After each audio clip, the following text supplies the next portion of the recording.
Сәлем қыздар, каналыма қош келдіңдер. Бүгін құрамында ешқандай жасанды қоспасы жоқ, денсаулыққа өте пайдалы табиғи гүхи майын дайындайтын боламыз. Менімен бірге болыңыздар.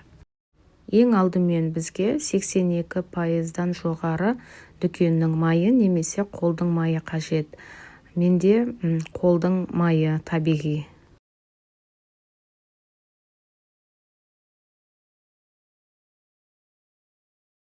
Осы жерде айта кететін тағы ақпарат, сіз үнемі гүхи майын қолдансаңыз, ол ми және жүйке жүйесінің есте сақтау қабілетін жақсартады, депрессия мен стрессті азайтады.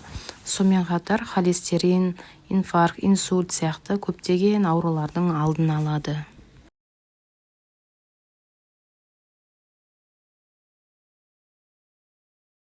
Міне біздің майымыз ақырындап қайнай бастады. Осылай бетіне аппақ көпіршіктер пайда болады. Ол қалыпты жағдай. Шетінен осылай ситаның көмегімен алып отыратын боламыз. Енді майымыз қайнағаннан кейін оттың астын баяулатамыз және де 1,5 сағат осылай оттың астында қайнап тұрады. Сол аралықта осы бетіндегі көпіршіктерді бірнеше рет алып отырамыз.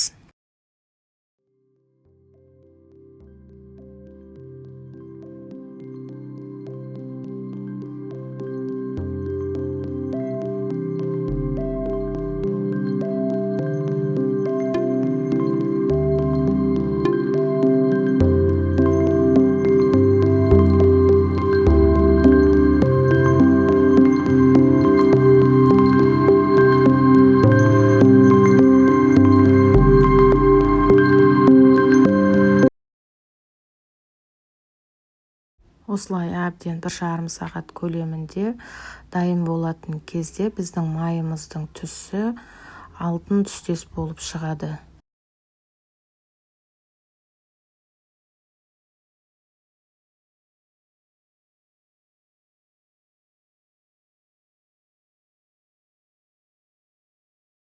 Бізде май дайын болды.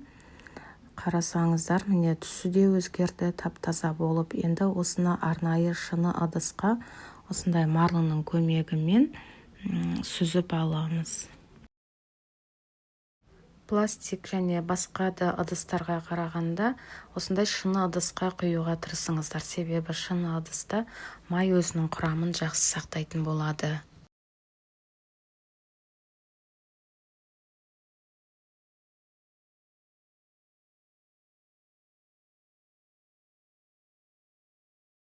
Майды тоңазытқышта сақтаймыз және де керек кезде ғана тамаққа шетінен алып отыратын боламыз. Гүхи майын барлық тамақ түрлеріне пайдалансаңыз болады. Кашаға да қоссаңыз болады, балаларға пайдасы өте көп. Қыздар, ақпарат пайдалы болса, каналыма тіркеліп, лайк басып кетіңіздер. Сіздермен бірге болған мен Алтынай. Келесі видеода кездескенше.